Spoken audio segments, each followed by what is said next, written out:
My daughter invites my ex-husband's mistress to her graduation instead of me when I refuse to sell a family heirloom to pay for her college. But my father-in-law brings the karma she deserved for being spoiled.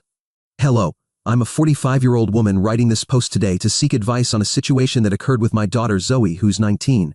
The issue is quite complicated, so I'll start with some context to clarify things. I had my daughter Zoe when I was 26 with my then husband. Let's call him Stan. Stan and I met in college and got married after we graduated. He came from a family of business people who were quite well off, to say the least. His mother had been a victim of cancer and had passed away when he was young, leaving his father to raise him alone. My father-in-law, Mark, 65, always treated me like his own daughter and even defended my cause in front of his own family at times. After Zoe was born, things got worse between Stan and me, with him barely staying home. When Zoe was 3, we were on the verge of divorce, but Mark put us in couples therapy, and we managed to make it work. However, things had changed drastically. It felt fake, like a version of us that wasn't real. The time leading up to the divorce also took a toll on Zoe. So Stan and I decided to remain civil with each other and make our marriage work for the sake of our daughter. She grew up in a home with 2 parents who loved her dearly but didn't love each other. Stan was running the family business and I worked as a graphic designer. Both of us contributed to the household, so Zoe never felt any financial struggles. By the time she was 17, the arrangement between Stan and me had hit a bump, with him revealing his 5-year-long affair with his secretary. That woman had been with us for nearly 10 years, and her betrayal felt like a betrayal to the family. This caused a lot of drama in our home, with Mark nearly cutting Stan out of his will. I decided that day to separate from Stan and finally file for divorce, as I was too tired of keeping up the charade. Zoe didn't say much, but she surely felt the weight because she was the one who had to switch houses every weekend, living mainly with her father and his mistress since their home was closer to school. I tried to do what I could to make things easier for her, from providing her with the best of everything to making sure we didn't argue whenever she saw Stan. In her final year of high school, she decided she wanted to join the family business, just like her father and grandfather.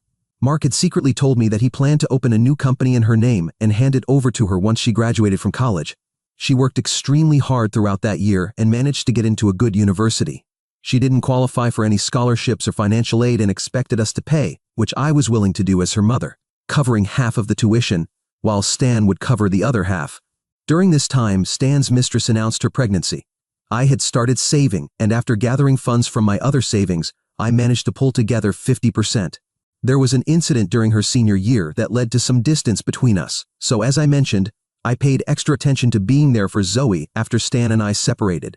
Zoe plays the piano excellently and had a senior talent show. It was a weekday, so Stan and I decided to attend. On the day of the event, I got stuck at work for some reason and called Stan to ask if he was at Zoe's recital.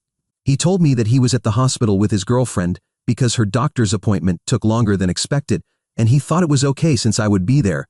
I panicked and called Mark to see if he could go to the recital, but he didn't answer his phone either. Both Stan and I left our situations as quickly as we could and arrived at the end of the show. Zoe had won, but there was no family there, so we found her on her way home alone. When she saw us, she got into the car in silence, and we tried to ask her about it, to which she responded rather rudely, which was understandable. As I was about to drop her off at Stan's house, she made a comment about how it was fine for him to be late since he was caring for the mother of his child, while I prioritized work over my daughter. This hurt me a lot, but I didn't say anything. I told her I would make it up to her and took her to lunch at her favorite place that weekend, but I don't think things were the same between us after that. After her finals, she came to stay at my place for a long vacation, as Stan's mistress was pregnant and needed more space. One afternoon during lunch, she asked me if I was going to pay for her college, so she could give me a detailed list of expenses. I told her I was going to pay for half of her tuition, considering that her father would also contribute his share. She said that with a new baby on the way, it was obvious her father wouldn't be able to pay such a large amount. This stressed me a bit, and I told Zoe I didn't have that kind of money and that it wasn't fair for Stan to practically ignore his first child just because he was having another. She responded that she was okay with her father not being able to pay and that she had no resentment toward him or his girlfriend. She practically begged me to find a way to help her pay, or she'd have to take out a student loan. I suggested that a loan was a good idea, but she got upset and left. I think she expected me to pay for everything instead of her taking out a loan. I thought I should give her the space she needed and didn't initiate a conversation with her for the rest of the day. The next morning, Zoe was gone, so I called her and learned she was with a friend and would be back soon. She returned around lunchtime, looking very excited. When she approached me, I asked her the reason for her excitement, and she proceeded to place a necklace on the table. The necklace she laid down was a blue sapphire necklace that belonged to my late mother. We weren't wealthy, not even well off when I was growing up, and this fairly expensive necklace, which had been passed down in our family since my great-great-grandmother, was considered a good luck charm. I asked Zoe where she found the necklace, and she said it was in the attic with my mom's other things. She said she had a friend check the necklace and realized it was worth a lot. She then said that she could now pay her tuition in full by selling this necklace. I was shocked by her statement because this was something that had been passed down to me and had been in my family for generations. It seemed strange that my own daughter, who would inherit this in the future, would want to sell it when it wasn't even necessary. I looked at Zoe, seeing how excited she was. But I decided to break her enthusiasm by telling her there was no way I was selling this family heirloom, as it held sentimental value. She argued that it was pointless if it couldn't help her, but I responded very firmly that no, and I wish there wouldn't be any further discussion about it. She got upset and stormed off to her room, and when I went to check on her, she was packing her things to stay with her father. I tried to convince her it wasn't necessary to leave, but she had already made up her mind. Zoe's graduation day was approaching, and I obviously expected to be invited to the event at the school. But what I received was an invitation to the post-graduation party hosted at Stan's house. I thought it must have been a mistake, so I messaged Zoe, but she said the school allowed only one parent, and she was taking her father, which I accepted with little enthusiasm. Later on graduation day, I was hurt to see a post from Zoe on Instagram featuring photos of the ceremony with Stan and his mistress. I decided to just go on with the day and not make it about me. The graduation party was very ordinary, as if nothing had happened. Mark came to comfort me for not being invited to the graduation ceremony, but I dismissed it, saying I was sick and couldn't attend. When it came time for the speech, Zoe took center stage and began thanking everyone. She talked about how her future stepmother was a good luck charm and the reason for her success. She continued talking about Stan and his new family, and I thought she might mention me, but the speech ended without any mention of me. I was devastated by this, and Mark could see on my face how upset I was. Immediately, he went to talk to Zoe and left a few minutes later after what seemed like a heated argument from a distance. Then, Zoe came up to me and asked if we could talk privately, so we both went to her room. I thought she wanted to apologize for everything, but she started yelling at me, blaming me for ruining her special day, because her grandfather Mark had confronted her for not giving me credit for her success. When she said that Mark shouldn't interfere when he didn't know the whole story, he responded that he knew everything and left. She continued to call me a gossip for having exposed her and ruining her relationship with him. I told her I hadn't been the one to reveal our conversation, but she wasn't willing to listen and asked me to leave as soon as possible. I was devastated by all of this and left after composing myself. Later that night, I received a call from Zoe, crying and asking me to come to Stan's house as soon as possible. I got a bit tense and drove immediately to their house. I arrived and saw Stan, his mistress, and Mark sitting on the couch with Zoe standing beside them in tears. I asked what was happening and learned that Stan had called Mark the day Zoe went to his house after our argument, asking him for some money for her college or to convince me to pay the full amount. Mark was furious with Stan for using me just because he didn't want to pay for his own daughter and scolded him. Since that day, the two haven't spoken again. After Zoe didn't mention my name and gave a stupid excuse for it, Mark was pushed to his limit and told Zoe something she didn't want to hear. But first he asked me to tell him the truth about what had happened between Zoe and me. I told him everything, and he was horrified, as I was, thinking about selling a family legacy when it wasn't necessary. Then he stood up and proceeded to scold Zoe for treating me that way, and then pulled out the business papers he had planned for Zoe, which was going to be her graduation gift. He talked about this, and then tore them up in front of everyone, saying that he had been wrong in his judgment of Zoe being a good girl and that he would no longer indulge her. Zoe began crying hysterically, begging Mark not to be so harsh with her. Mark then turned to me and asked me not to give Zoe the money I had saved for her college, as she needed a reality check after behaving like a spoiled child, and left without listening to anyone. Zoe then began begging me to convince Mark to give her back the future business, while Stan and his mistress continued to blame me for causing all this mess. It was all too much to bear, so I told Zoe I would think about it and went home. Now it's the next morning, and my phone is flooded with messages from Stan and Zoe asking me to talk to Mark and resolve the issue. I'm quite stressed and thinking about calling Mark to have dinner tonight and discuss the matter, but I still don't feel it's my fault. So, am I the bad one for not selling my family legacy for my daughter's college money and perhaps ruining her future? Update 1. First, I'd like to address some questions raised about the original post. Why couldn't Mark pay for Zoe's education? Although Mark is a wealthy person, he believes that people should work and earn their place. So he wasn't willing to pay for Zoe's education, but he was willing to give her a business after she graduated. Stan wasn't as rich as his father but was comfortable, as I mentioned. He was saving his money for his new child and family. Regarding the relationship between Zoe and her future stepmother, I don't like Stan's mistress because she hurt me, but she has always been kind and affectionate with Zoe until now. Zoe didn't like her at first when Stan and I decided to divorce, but over the past few years, they have developed a mature stepmother-stepdaughter relationship due to their dysfunctional childhoods with separated parents. But moving on to the update, I spoke with Mark about what had happened and whether such a severe punishment, not giving Zoe the role in the company as well as not paying for her college, was fair.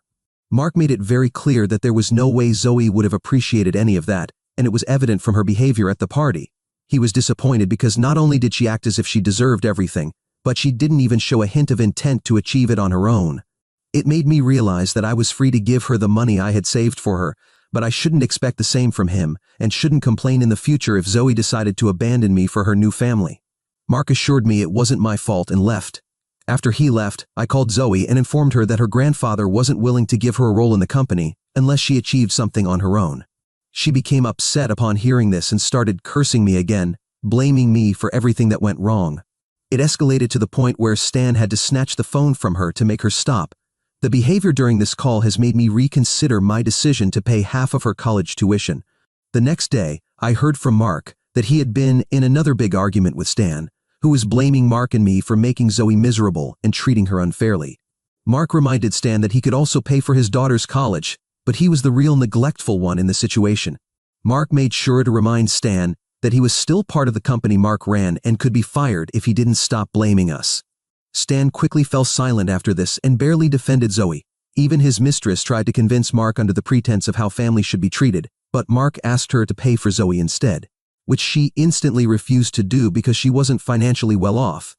I tried calling Zoe after our last conversation to see if she was okay, but apparently I've been blocked from calls and all social media. So now, I think it makes sense not to pay for her college. Update 2. It's been a week since the last update, and things have been quiet. I no longer feel guilty for not helping my own daughter with her education because I've realized that giving in to her demands would only encourage that behavior. So, I remain firm in not helping her financially. This update is about what happened afterward. As I mentioned before, Zoe was devastated to learn that she would have to take out a student loan and might not be part of the family business. I've heard that Stan's girlfriend has been her support throughout this. Mark, after a few days, was also quite disheartened by losing his granddaughter over money, and decided that life was too short to hold grudges. He still wasn't going to help her financially or in any other way, but he wanted to have a conversation with her to explain what went wrong. She agreed to meet with him, and they had lunch together, but the meeting didn't go as expected. The conversation was going well until Mark asked why she hadn't invited me to her graduation ceremony. Zoe, in an attempt to persuade her grandfather, fabricated a whole story about how she had begged me to pay half of her tuition and had asked about the necklace to make things easier for me. She claimed that instead I had mistreated her, and despite that, I'd still been invited to the graduation, but had chosen to decline the invitation and was now playing the victim in the situation. Mark is a smart man.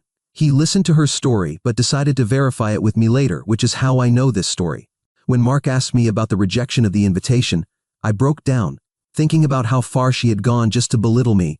I told him the truth, and also showed him the chats, which she must have forgotten before lying, making it clear that I was deliberately not invited to her graduation. Mark was extremely disappointed by this, and called Zoe to let her know that they would not have a relationship from now on until she stopped her habit of lying. I also decided to send her a message from Mark's number telling her that I didn't want to have contact with an ungrateful daughter like her. I received some messages from Stan's girlfriend calling me names for abandoning my own daughter and ruining her relationship with her family, but I just blocked her because I knew she wasn't worth my time. Update 3. I didn't think things would escalate to this level and that I'd have to write an update so soon. After Zoe's conversation with Mark, she realized that the only way to gain sympathy in this situation was to create a false narrative and spread it. She used her TikTok account and posted some videos about how I was a toxic mother, manipulating many situations from her childhood to paint me as the villain. She even went so far as to say inappropriate things about my relationship with Mark. I'm not on social media, so I learned about the situation from a colleague who followed my daughter. At this point, the boundaries had been crossed, so I decided to inform Mark about this and wrote an email to Stan, his girlfriend, and Zoe, saying that if they didn't remove the videos as soon as possible, I would sue them for defamation. My colleague assured me that I had nothing to worry about since the posts barely had any views. Mark, realizing what had happened, decided to send a similar email to Zoe. Later that night, I received a call from a distant relative asking me about my situation with Zoe and technically blaming me for not keeping my daughter safe. I asked how they knew about this, and that's when I learned that the TikToks had gone viral in our community. I decided to install the app to see what people were saying, and my reputation was being destroyed in the comments, with Zoe liking the most vile comments. My phone and email were also bombarded with hateful messages from some people I knew and some strangers. I couldn't believe how vile my own daughter was being, and I decided to sue her and Stan after all, but not before posting my version of the story. I posted some videos telling my side of the story with evidence, which attracted much more attention than I had expected. People on the internet were now siding with me, and due to all the redirected hate toward her, she thought it was better to send me a message asking if we could resolve things in person and for me to delete the posts. I was enraged by her assumption that I would follow her request and told her to have Stan meet me the next day at her father's office. Mark and I had talked throughout this and decided that we would sue Zoe and Stan, as her guardian, for defamation, since we had suffered enough, and all this negative tension was also affecting Mark's business. The next day, Stan showed up with Zoe at Mark's office. Mark had his lawyer by his side and told Stan and Zoe that we were going to sue them both for defamation. Zoe went crazy at the prospect of actually going to court over her insignificant videos and immediately deleted the TikToks she had posted, hoping to erase the evidence. But when Mark showed her screenshots of the videos, she began crying crocodile tears, begging him not to do this and not to ruin her future. Stan even tried to shame me into withdrawing the case, but I asked him not to interfere, especially since he hadn't stopped the fiasco in the first place. Honestly, this has been extremely exhausting, and coming from your own daughter is even more devastating. So, I've decided to stay off social media for a while, and will read the comments when I return from my internet break. Update 4. I'm writing this update after a few months. Since the last time, a lot has happened, especially with Zoe. Since this happened right before a long weekend, we decided to file the case the following Monday. On Saturday, I received a call from Mark asking me to come to Stan's house immediately. I rushed over there, and what had happened was nothing short of terrifying. After the last time we spoke with Stan and Zoe about the case, they both went home and had a heated argument. This affected Stan's girlfriend's health, who had to be taken to the hospital due to difficulty breathing. She and the baby were safe, and after a checkup, she returned home. Zoe felt guilty for putting her health at risk, so she tried to apologize to her but ended up in a very nasty fight with Stan's girlfriend. Stan's girlfriend asked Zoe to give her some space, but Zoe wanted to hear that her apology had been accepted and kept bothering her. This led to her getting very upset, and things got out of control. Before Stan could intervene, the fight became physical, with Zoe pushing Stan's girlfriend in anger. Fortunately, Stan intervened. Realizing what she had done, Zoe ran to her room crying. She came down a few hours later and was surprised to see us all there. She knew this was because of what she had done and immediately apologized to Stan's girlfriend, admitting that her behavior was inexcusable. Stan then spoke and asked her to leave his house as soon as possible, as he still considered her a threat to his pregnant partner and their unborn child. Zoe tried to apologize again, only for Stan's girlfriend to make it clear that this was the only option being given to her. Seeing what Zoe had done, she had brought this upon herself. Mark offered Zoe to stay with him for the time being, which she accepted since she had no other option. After Zoe went to pack her things, Stan began to cry and asked his father to withdraw the case we were planning to file. He mentioned that he didn't want to get into legal trouble and would like to disassociate himself from Zoe if that was the price of his freedom. Both Mark and I looked at each other in shock and waited for Stan's girlfriend to say something. All she said was that none of this was their fault, and she completely agreed with Stan. Mark didn't respond to Stan after this and left with Zoe once she came downstairs. The next day, I received an apology message from Mark's number. It was Zoe. She said her grandfather had told her everything about how her father wanted to disinherit her, and she realized too late that I was the only parent who truly cared about her. I didn't forgive her. That night, I called Mark, and we both concluded that moving forward with the defamation case against Zoe wasn't a good idea, as it wasn't worth all this stress. We decided to let Zoe go on one condition. She had to publicly apologize on all social media platforms to Mark and me, to which she agreed immediately. In the post, she also declared that she was cutting off all contact with her father and his girlfriend. Stan, realizing that the case had been withdrawn, tried to call Zoe hoping to apologize for suggesting the idea of disinheritance. But Zoe, instead of tolerating it, let out all her anger and told him everything, From how he had deceived her, to how he had abandoned her. He had nothing to say after that, and their relationship ended.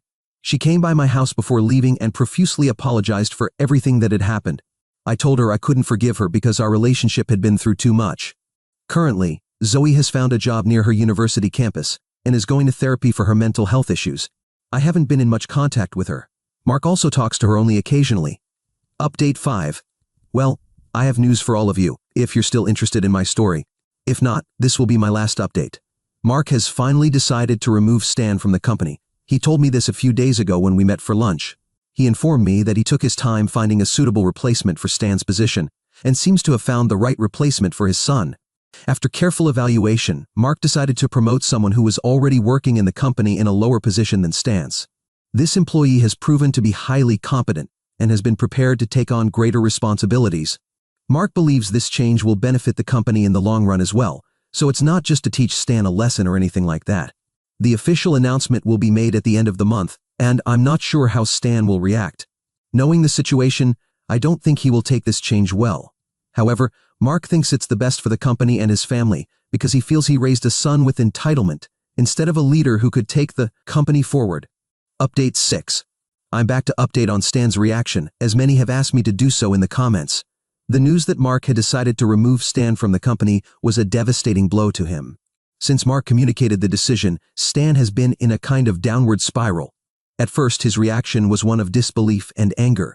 He felt it was unfair to be stripped of his position at such a crucial time, just when he was about to become a father.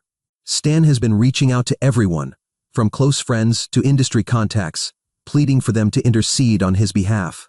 He called Mark several times, asking him to reconsider his decision, but Mark has remained firm in his stance.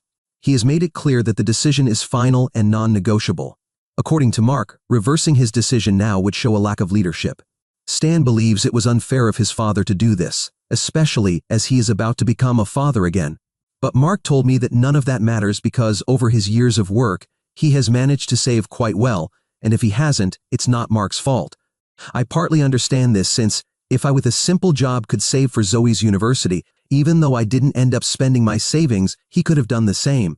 In recent weeks, I have also received multiple calls from Stan, presumably asking for my help, but I haven't answered. I don't want to be caught in the middle of this conflict. Everyone knows I've been in more conflicts than I would like, so avoiding this one is best. Additionally, he has tried to contact Zoe, our daughter. Stan asked her to talk to Mark and me to see if she could find a way to reverse the decision. Zoe has refused to help him. Zoe has mentioned that she doesn't want to help someone who abandoned her at her worst time. For my part, life has begun to return to some sort of normality, though it's not easy to return to normal after all this. The truth is, I haven't spoken much with Zoe since everything happened. Our relationship remains complicated. Although she has apologized and shown remorse, I'm not sure if I'm ready to fully forgive her. The wounds are still fresh, and I think I still need time to heal. But even if I heal, I will need even more time to forgive, if I ever do. I've been considering seeking therapy to help me cope with everything that has happened, but I'm still contemplating it. As for Mark, he has been relatively calm since the last update. He has continued with his responsibilities at the company and has tried to stay focused on the future. I suggested he consider opening an account here to share his own story about how he has handled the situation with Stan, as it might be interesting to hear his perspective. However, Mark has expressed that he is not particularly interested in sharing personal details publicly. Still, I remain hopeful that I can convince him. In any case, this will be my last update.